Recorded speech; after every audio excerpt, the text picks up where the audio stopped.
Pretty good light. What's up YouTube? My name is CJ. This is CJ Knows Tech, where I love to talk tech and anything creative. And today we are talking about the Galaxy S10 Plus. It's been a week. I know I hit you not too long ago with the 48-hour review, but now it's been a week. And now I've been through far more charge cycles. And I just gotta let you know what this S10 Plus offers, why this is my favorite phone thus far of 2019, why this is my preferred daily driver. I carry the iPhone XS Max as well, two at once, yes. But I gotta let you know why this one has my SIM card. It's about to get, let's talk about it. Let me tell you, public service announcement, the Galaxy S10 Plus is it's a great phone. All right, so let's talk about it. Look at this beautiful Galaxy S10 Plus right here. The design, the build, this thing looks great. We all know. If you don't know, I'm letting you know. This is a great looking device, but beyond the looks, my biggest plus with this phone is how light it is. The weight, this is gonna be something that I will say over and over because it's that refreshing.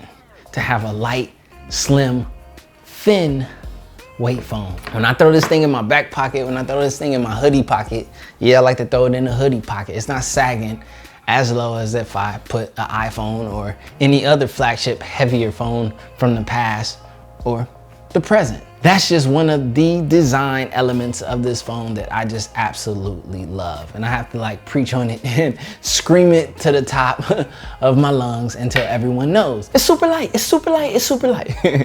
We got that out the way. Now, I wanna talk from a user experience perspective because that's what matters. When you come and you look for a review, I think the number one thing you're trying to get is what will my user experience be if I go with this device? I want to tell you right off the bat, with the One UI and the Snapdragon 855, it's been pretty butter smooth. Granted, Android has its hiccups here and there, but for the majority, this thing has ran solid for me. I haven't had any restarts or any crazy, you know what I mean, kernels or anything of that matter. This has ran very smooth. And another thing with that 855 that we're getting outside of the performance that we're getting with this bad boy, which has 8 gigs of RAM, might I add, standard.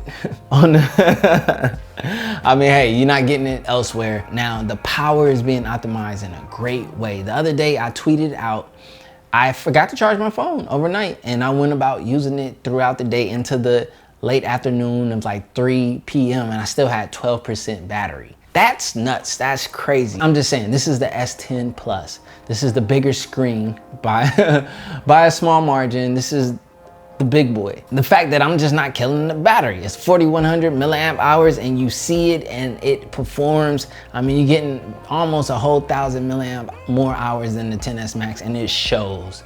This is what the Apple Smart Battery is to the XS Max without the extra bulk and weight. And that is outright amazing. The software perspective, it's been great. Performance has been great, as well as power optimization. It's just been awesome. And speaking of software, let me show you something right here. Let me show you my lock screen. Now this is Good Lock. Good Lock brings apps to your bottom wheel, colorful apps now on our always on display, which is dope. Shout out to Samsung for that. But I got colorful apps that I can tap. Obviously I gotta hit the fingerprint sensor. Bam, on the first try. Now, yes, it does have a little short like loading time in between. That's my only gripe with it. But outside of that, it works.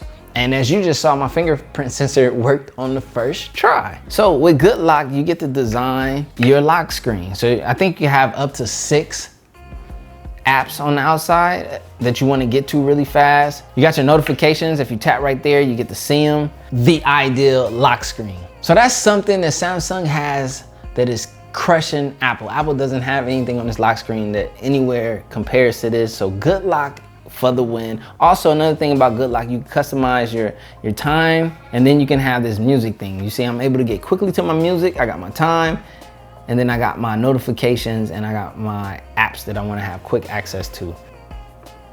Bam. As you can see, that fingerprint sensor is working. Let's talk about the fingerprint sensor because that's been a big topic. It's either someone has the worst experience with it or someone has a great experience with it like I am. First of all, it's in glass, it's almost incognito, but you gotta train your mind to know the exact spot. You know, you gotta get that muscle memory as to where it goes. that is number one. And actually that's not number one. Number one is when you set it up. I've seen a lot of people setting their thumb up one way and then when they try to use it the natural way. Make sure you're hitting it, because I seen someone, I'm not gonna say any names, but I seen someone using it not the same way I saw them setting it up. So make sure when you're setting it up and you're doing all of the positions, you put it everywhere that you are gonna typically and most naturally use it. I just use my natural, which is more so me holding the phone and coming over like that. So every time now granted, look, muscle memory, I know it's right there, bam.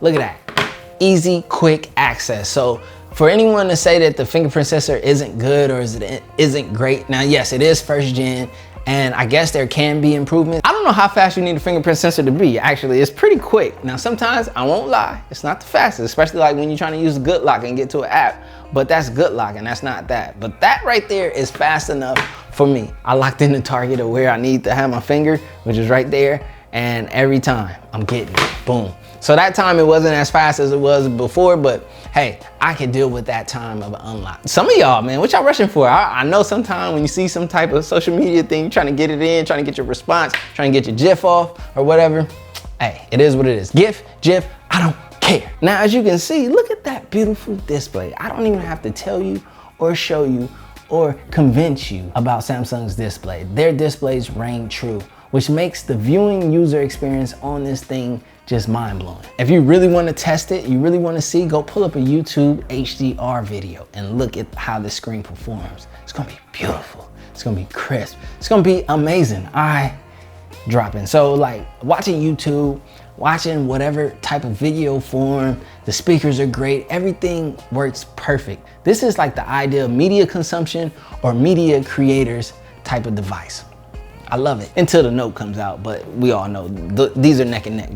They're the brother, little sister, whatever, all that stuff. Anyways, Galaxy Note or Galaxy S devices. Now this Galaxy S10 gets me very excited about what the Note 10 can and more than likely will be, but we gotta wait until then. Right now, he's focusing on S10 Plus, which is really dope. Can you focus on me? I gotta sing to my camera, you know what I'm saying? I gotta let it know. Focus on me, player, you know what I'm saying? Can you focus on me? Display is absolutely killing the game. And it's also great consuming social media. So pulling up a beautiful timeline. Oh, look at that, let's see. They always got some dope photos up there. You may have seen a couple of mines on there. Oh, Wear Strapper, I love their photos. So look at this. Man, Team Pixel, the photos on that hashtag be crazy. Yo, this video is hilarious. If you haven't seen it, you gotta watch it, man. It's the truth. I wish I could get Instagram on a dark mode. I don't know. I'm pretty sure on Android, they probably got some hookup, you know what I'm saying? If you know something, throw it down there in the comment section below. Help your boy out, because I want dark mode, everything. Speaking of dark mode, I told you in the past, turning on night mode on your device is the way to go, because everything is just blacked out and it's gonna save your eyes and save your battery. So why not? Look at that. Look how snappy that thing is.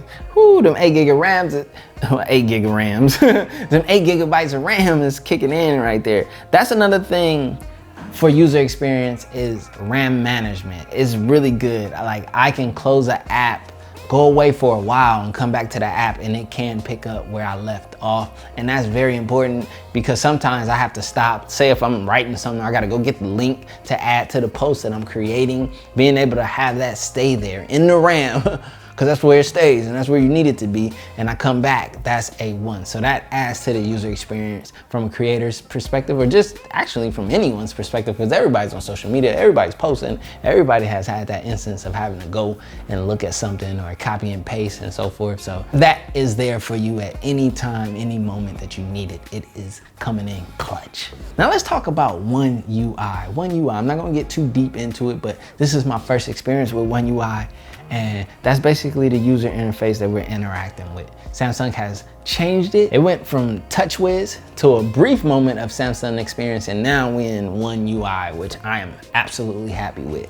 It's almost as if Samsung took all the notes that I left, yes me, I'm gonna take credit, and added them to this One UI, and they are meeting me exactly where I need them to be. This is like close to like a stock Android type experience. It's very clean, very minimal. They say it's cartoony, blah, blah, blah. Like, I don't feel that way at all. A lot of people were trying to kill me in the comment section for my layout being that of an iOS or Apple device, but when I use Smart Switch, which this is actually quite unique, it set my phone up exactly as it was, or as close to as it was on my iPhone XS Max. It worked very well. It gave me all the same folders and everything. And all I did was with the One UI, I just color coded the folders and so forth. And actually, that made the switch and the transition a lot smoother, a lot easier. It wasn't like I was just jumping into a totally new device.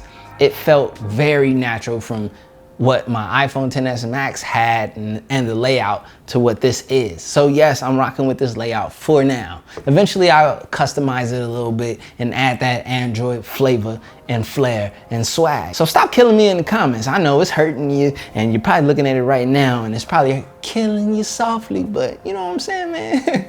That was Samsung Smart Switch, and that is very, very smart. So if you're coming from an iOS device and you're worried about being thrown off by your phone, if you use Smart Switch, it's already built in, and when you get ready to set up the phone, it'll tell you, hey, do you want to port over your old device? It has the adapter inside of there. You plug in the adapter, you plug in your lightning cable to your iPhone, you plug in the USB side into this S10 Plus, and you let it do the magic. Now, it takes a while, but once it's done, it is a seamless switch. So bravo to Samsung. You guys are smart. You guys are sneaky. Y'all over there, hey, you guys making it easy to steal those Apple iPhone customers. I see you, Samsung, sneaky bastards. And I ain't mad at you. I got that Pixel feel and the iPhone feel kind of like mixed into one with the Samsung. Boom.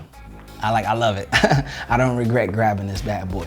Got the Galaxy Buds to go right along with it. I rock a Galaxy Watch, or if you can see right there, I don't know if I dropped the video yet or not, but I got the Galaxy Watch active. I love that thing too. So I got my little Samsung ecosystem kind of jumping off, and it's working for me very well. I enjoy the user experience on this phone. That's just kind of what I wanted to let you know a week later. I didn't have a script or bullet points to this video. I literally just sat here and spoke from the heart and from the truth, true and authentic.